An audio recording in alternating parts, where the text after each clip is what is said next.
साथियों, आपको पुस्तक हमारी जीवन साधना के अंतरंग पक्ष पहलू विषय पढ़कर सुना रहे थे। पुस्तक सुनसान के सहचर, लेखक श्री राम शर्मा आचार्य। आइए इसी क्रम में पिछले वीडियो के तारतम्य पृष्ठ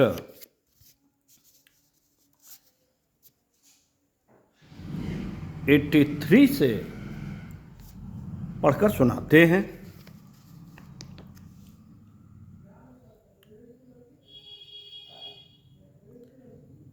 ईसा, पिछले वीडियो के क्रम में सुनिएगा तो तारतम्य बनेगा। ईसा, सुकरात, गांधी जैसे संत या उस वर्ग के लोग थोड़ी सी संख्या में ही मरे हैं। उससे 1000 गुने अधिक की तो पतोन्मुखी क्षेत्र में ही हत्याएं होती रहती हैं। दान से गरीब हुए भामाशाह तो उंगलियों पर गिने जाने वाले ही मिलेंगे, पर ठगी, विश्वासघात, व्यसन, व्यभिचार, आक्रमण, मुकदमा, बीमारी, बेवकूफ़ी के शिकार होने वाले आए दिन अमीर के फकीर बनते लाखों व्यक्ति रोज ही देखे जाते हैं।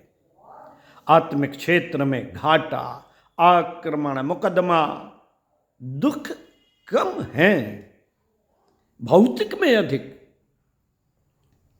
इस तथ्य को यदि ठीक तरह से समझा गया होता तो लोग आदर्शवादी जीवन से घबराने और भौतिक लिप्सा में औंधे मुंह गिरने की बेवकूफी न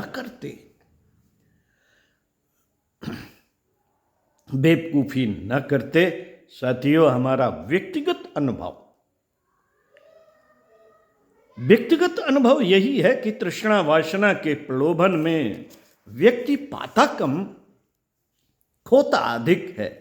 हमें जो खोना पड़ा वह नगण्य है, जो पाया वह इतना अधिक है कि जी बार बार यही सोचता है कि हर व्यक्ति को आध्यात्मिक जीवन को उत्कृष्ट और आदर्शवादी परंपरा अपनाने के लिए कहा जाए, पर बात मुश्किल है। हमें अपने अनुभवों को साक्षी देकर उज्जवल जीवन जीने की गुहार मचाते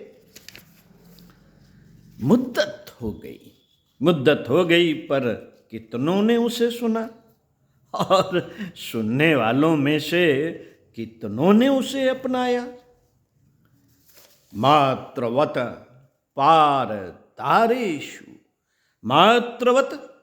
परदारेषु और परद्रव्येषु लोष्टवत की 2 सीढ़ियां चढ़ना भी अपने लिए कठिन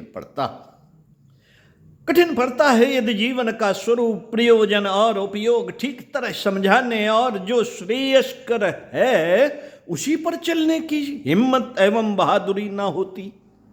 जो शरीर को ही अपना स्वरूप मान बैठा और तृष्णा वासना के लिए आतुर रहा, उसे आत्मिक प्रगति से वंचित रहना पड़ा है। पूजा उपासना के छुटपुट कर्म कांडों के बल पर प्रगति की नाव किनारे नहीं लगी है। हमें 24 वर्ष तक निरंतर गायत्री पुरुष चरणों में निरत रहकर उपासना का एक महत्वपूर्ण अध्याय पूरा करना पड़ा। उस पर कर्मकांड की सफलता का पूरा लाभ तभी संभव हो सका जब अत्यधिक प्रगति की भावनात्मक प्रक्रिया को, जीवन साधना को उसके साथ जोड़े रखा। यदि दूसरों की तरह हम देवताओं को वश में करने या ठगने के लिए, उनसे मनोकामनाएं पूरी करने के लिए तंत्र मंत्र का कर्मकांड रचते रहते, जीवन क्रम निर्वाह की आवश्यकता न समझते, तो निसंदेह अपने हाथ कुछ भी नहीं पड़ता। हम अगणित भजनानंदी और तंत्र मंत्र के कर्म कांडों को जानते हैं जो अपनी धुन में मुद्दतों से लगे हैं। पूजा पाठ हमसे ज्यादा लंबा और चौड़ा है। पूजा पाठ हमसे ज्यादा लंबा और चौड़ा है, पर बारीकी से जब उन्हें परखा तो छूछ मात्र पाया झूठी आत्म प्रवंचना उनमें जरूर पाई, जिसके आधार पर यह सोचते थे कि इस जन्म में न सही मरने के बाद उन्हें स्वर्ग सुख जरूर मिलेगा।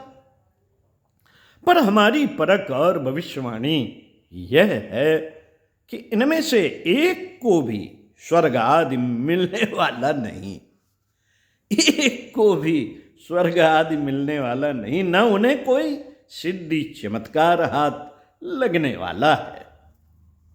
कर्मकांड और पूजा पाठ में प्राण तभी आते हैं जब साधक का जीवन क्रम उत्कृष्टता की दिशा में क्रमबद्ध रीति से अग्रसर हो रहा हो, उसका दृष्टिकोण सुधर रहा हो और क्रियाकलाप में उस रीत नीति का समावेश हो जो आत्मवादी के साथ आवश्यक रूप से जुड़े रहते हैं। धूर्त, स्वार्थी, कंजूस और सदा बेटा बेटी के लिए जीने वाले लोग यदि अपनी विचारणा और गतिविधियां परिष्कृत न करें तो उन्हें तीर्थ, व्रत, उपवास, कथा, कीर्तन, स्नान, ध्यान आदि का कुछ लाभ मिल सकेगा?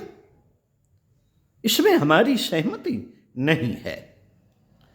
यह उपयोगी तो है, पर उसकी उपयोगिता इतनी है कि जितनी की लिखने के लिए कलम के बिना लेख कैसे लिखा जा सकता है? पूजा उपासना के बिना आत्मिक प्रगति कैसे हो सकती है?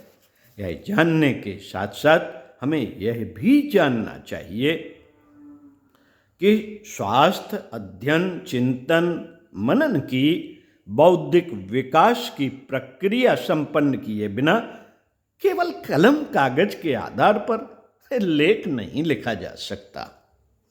न कविताएं बनाई जा सकती हैं। आंतरिक उत्कृष्टता बौद्धिक विकास की तरह है और पूजा अच्छी कलम की तरह है। दोनों का समन्वय होने से ही बात बनती है। एक को हटा दिया जाए तो बात अधूरी रह जाती है। हमने यह ध्यान रखा है कि साधना की गाड़ी एक पहिए पर न चल सकेगी। इसलिए दोनों पहियों की व्यवस्था ठीक तरह जुटाई जाए। हमने उपासना कैसे की, इसमें कोई रहस्य नहीं है। गायत्री महाविज्ञान में जैसा लिखा है उसी क्रम से हमारा गायत्री मंत्र का सामान्य उपासना क्रम चलता रहा। हाँ, जितनी देर तक भजन करने बैठे उतनी देर तक यह भावना अवश्य करते रहे कि ब्रह्म की परम तेजोमयी सत्ता माता गायत्री का दिव्य प्रकाश हमारे रोम रोम में ओतप्रोत हो रहा है और प्रचंड अग्नि में पड़कर लाल हुए लोहे की तरह हमारा भावना अस्तित्व उसी तरह का उत्कृष्ट बन गया है जिस स्तर का कि हमारा इष्ट देव है। शरीर के अणु परमाणुओं में गायत्री माता का वर्चस्व समा जाने से काया का हर अवयव ज्योतिर्मय हो उठा और अग्नि से इंद्रियों की लिप्सा जलकर भस्म हो गई। आलस्य आदि दुर्गुण नष्ट हो गए। रोग विकारों को उस अग्नि ने अपने में जला दिया। साथियों, शरीर तो अपना है, पर उसके भीतर प्रचंड ब्रह्म वर्चस्व लहरा रहा है। वह वाणी में केवल सरस्वती ही शेष है। असत्य, छल और स्वाद के वह असुर उस दिव्य मंदिर को छोड़कर पलायन कर गए। नेत्रों में गुण ग्राहकता और भगवान का सौंदर्य हर जड़ चेतन में देखने की क्षमता भर शेष है। छिद्रान भीषण कामुकता जैसे दोष आंखों में नहीं रहे। कान केवल जो मंगलमय है उसे सुनते हैं, बाकी कोलाहल मात्र है। जो श्रवणेन्द्रिय के पर्दे से टकराकर वापस लौट जाता है। गायत्री माता का परम तेजस्वी प्रकाश सूक्ष्म शरीर में अंतःकरण चतुष्ट में मन बुद्धि चित्त अहंकार में प्रवेश करते और प्रकाशमान होते देखा, तब अनुभव किया कि ब्रह्म वर्चस्व अपने मन को उस भूमिका में घसीटे लिए जा रहा है जिसमें पाश्विक इच्छा आकांक्षाएं विरत हो जाती हैं और दिव्यता परिप्लावित कर सकने वाली आकांक्षाएं सजग हो उठती हैं। बुद्धि निर्णय करती है। साथियों, बुद्धि निर्णय करती है कि क्षणिक आवेशों के लिए, तुच्छ प्रलोभनों के लिए मानव जीवन जैसी उपलब्धि विनिष्ट नहीं की जा सकती। इसका एक एक पल आदर्शों की प्रतिष्ठापना के लिए खर्च किया जाना चाहिए। चित्त में उच्च निष्ठाएं जमानी और सत्यम शिवम सुंदरम की ओर बढ़ चलने की उमंगे उत्पन्न करनी है। सविता देवता का तेजस अपनी अंतः भूमिका में प्रवेश करके अहम को परिष्कृत करता है। मरण धर्मा जीवधारियों की स्थिति से योजनों ऊपर उड़ा ले जाकर ईश्वर के सर्व समर्थ परम पवित्र और सच्चिदानंद स्वरूप में अवस्थित कर देता है। साथियों, गायत्री पुरस्रण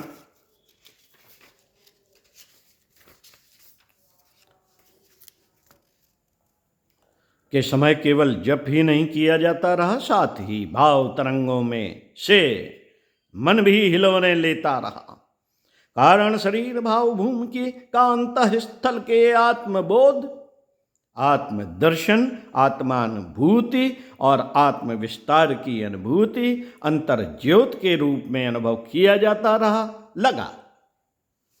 लगा अपनी आत्मा परम तेजस्वी सविता देवता के प्रकाश में पतंगों के दीपक पर समर्पित होने की तरह विलीन हो गई। अपना अस्तित्व समाप्त, उसकी स्थान पूर्ति परम तेजस द्वारा। मैं समाप्त, सत्य का आधिपत्य, आत्मा और परमात्मा के अद्वैत मिलने की अनुभूति में ऐसे ब्रह्मानंद की सरसता की क्षण क्षण अनुभूति होती रही जिस पर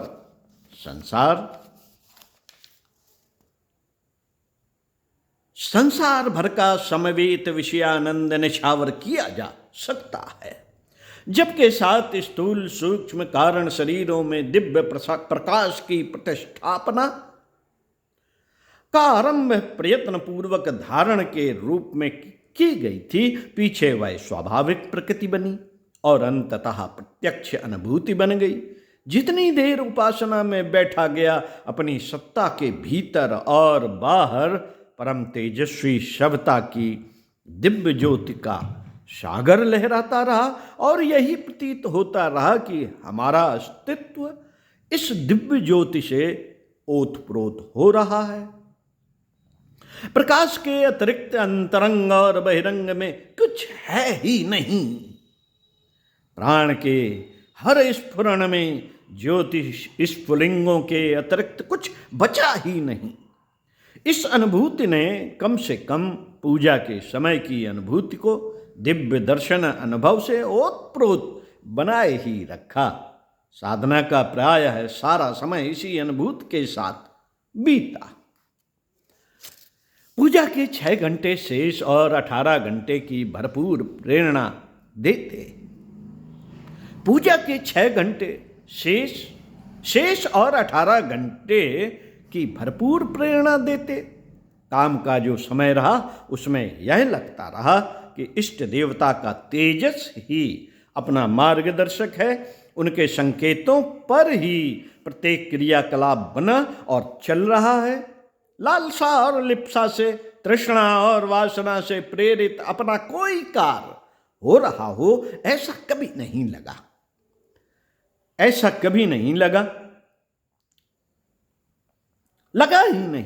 छोटे बालक को माँ जिस प्रकार उंगली पकड़कर चलाती है, उसी प्रकार दिव्य सत्ता ने मस्तिष्क को पकड़कर ऊंचा सोचने और शरीर को पकड़कर ऊंचा करने के लिए विवश कर दिया।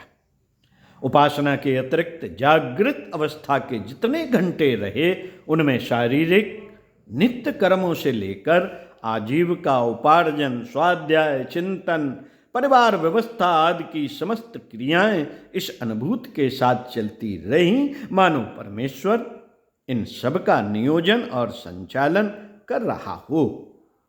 रात को सोने के 6 घंटे ऐसी गहरी नींद में बीतते रहे मानो समाधि लग गई हो, और माता के आंचल में अपने को सौंप कर परम शांति और संतुष्ट की भूमिका आत्मसत्ता से तादात्म्य प्राप्त कर रही हो। सोकर जब उठे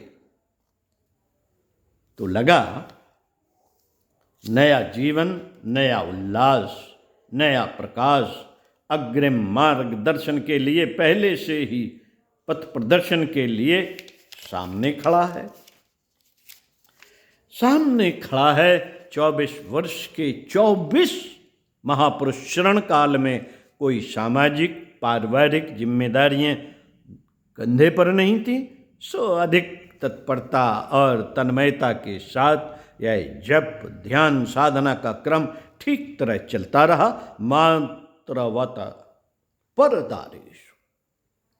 मात्रवत परदारेषु और परद्रव्येषु लोष्टवत की अटूट निष्ठा ने काया को पाप कर्मों से बचाए रखा। अन्न की सात्विकता ने मन को अधः पतन के गर्त में गिरने से भली प्रकार रोक रखने में सफलता पाई। जौ की रोटी और गाय की छाछ का आहार रुचा भी और पचा भी। जैसा अन्न वैसा मन की सच्चाई हमने अपने जीवन काल में पग पग पर अनुभव की। यदि शरीर और मन, मित्रों, यदि शरीर और मन का संयम कठोरता पूर्वक न बरता गया होता तो शायद जो थोड़ी सी प्रगति हो सकी वह हो सकी होती या नहीं, ये चिंतन मनन का विषय आप भी कीजिए कि सात्विक अन्न की वजह से क्या हमारी कुछ प्रगति हुई। राजसी अन्न, रजस, यदि राजसिक व्यंजन खा रहे हैं तो राजसिक वृत्ति बनी या नहीं। तामसिक अन्न यदि खा रहे हैं तो हमारी प्रवृत्ति बनी उसी तरह की या नहीं। यदि इस बात को समझ लिया जाए और अन्न की सात्विकता बढ़ा दी जाए, विचारों को सात्विक बना दिया जाए, तो निश्चित ही हमारा अन्नमय कोश जागृत होता है और सात्विकता बढ़ती है। हमें करना यही है, अपने तम को घटाना है, अपने रजस को घटाना है और सात्विकता को अपने जीवन में समावेश करना है। यही हमारे जीवन की सफलता का आधार है। मिलते हैं परम पूज्य गुरुदेव की इसी पुस्तक से अगले वीडियो में। विषय हमारे दृश्य जीवन की अदृश्य अनुभूतियाँ। ओम शांति।